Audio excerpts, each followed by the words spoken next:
اس لیے عزیزان محترم میں بار بار یہی عرض کر رہا ہوں، ذکر اہل بیت کو عام کرو، جتنا ہو سکے ذکر اہل بیت کو عام کرو، ذکر اہل بیت کو عام کرو، کسی کا ذکر چھیڑنے کی ضرورت ہی نہیں۔ ماشاءاللہ۔ میں مثال سے ایک بات بیان کرنا چاہوں گا، اگر میرا کوئی دشمن ہو، میں اگر دشمن کو گالیاں دوں گا، دشمن کو برا بھلا کہوں گا، تو اتنا فائدہ نہیں ہوگا جتنا فائدہ اس وقت ہوگا جب میں اپنی فضیلتیں بیان کروں گا، ماشاءاللہ، جب میں اپنی صفات بیان کروں گا، صفات حسنہ، نیک صفات بیان کروں گا۔ بھائی اہل بیت علیہ السلام بھی بالکل اسی طرح ہے۔ اہل بیت کے دشمنوں پر لعنت اتنا کافی ہے، ضروری نہیں کہ ایک ایک کا نام لو۔ ارے تم کس کس کا نام لوگے؟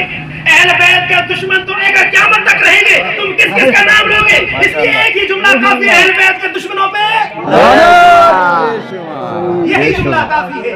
جو بھی دشمن اہل بیت آئے گا، آیا تھا، آیا ہے، یہ آئے گا، اس پر لعنت۔ اب فضائل اہل بیت کو عام کرو، اہل بیت کی فضیلتیں بتاؤ، لوگوں تک اہل بیت کے فضائل پہنچاؤ۔ مولا کا فرمان ہے، کل میں نے عرض کیا تھا، رحم اللہ عبدا احیا امرنا، مولا رضا علیہ السلام کے محمد، رحم اللہ عبدا احیا امرنا، اللہ تعالیٰ رحم کرے اس بندے پر جو ہمارے امر کو زندہ کرتا ہے۔ کہا گیا اے امام آپ کا امر کس طرح زندہ ہوتا ہے؟ ماشاءاللہ، آپ جو اتنی دعا دے رہے ہیں، یہ دعا ہے امام کی؟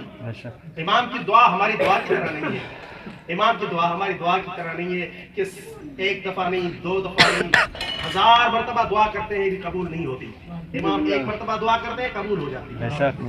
امام کی دعا ہے اس بندے پر من احیا امرنا، جو ہم اہل بیت کا امر زندہ کرتے ہیں۔ ماشاءاللہ۔ سوال کیا کیف تحیا امرکم، اے امام آپ کا امر کس طرح سے زندہ ہوتا ہے؟ امام نے فرمایا یتعلم علومنا ویعلم الناس، ہمارے علوم کو پڑھو اور ان علوم کو لوگوں تک پہنچاؤ۔ فإن الناس لو علموا محاسن کلامنا لاتبعونا، مولا رضا فرماتے ہیں خدا کی قسم اگر لوگ ہمارے علوم کی خوبیوں کو جانتے، ہمارے علوم کی اچھائیوں کو جانتے، تو تمام کے تمام ادھر ادھر نہ جاتے، ہم اہل بیت کی تباہ۔ تو اس سے معلوم ہوا کہ جو بھی اہل بیت کے علوم کو عام کرنے کی کوشش کرتا ہے، جو شخص بھی جہاں کا رہنے والا بھی ہو، وہ مطیع امام پیدا کرتا ہے، امام کے اطاعت گزار پیدا کرتا ہے۔ اسی لیے عزیزان محترم علوم محمد و آل محمد کو عام کرنے کا ایک ہی راستہ ہے، ایک ہی ذریعہ ہے، اور وہ ذریعہ ہے فضائل اہل بیت کو عام کرنا۔ فضائل اہل بیت کو عام کریں، دوست تک پہنچائے، رشتہ دار تک پہنچائے فضیلت اہل بیت۔ جب آپ دوست اور رشتہ دار تک پہنچائیں گے تو وہ اپنے دوسروں تک پہنچائیں گے۔ علوم آل محمد دنیا میں پھیلے گا، جب علوم آل محمد دنیا میں پھیلے گا تو اس کا نتیجہ یہ ہوگا کہ پوری دنیا آل محمد کی واحد بن جائے گی۔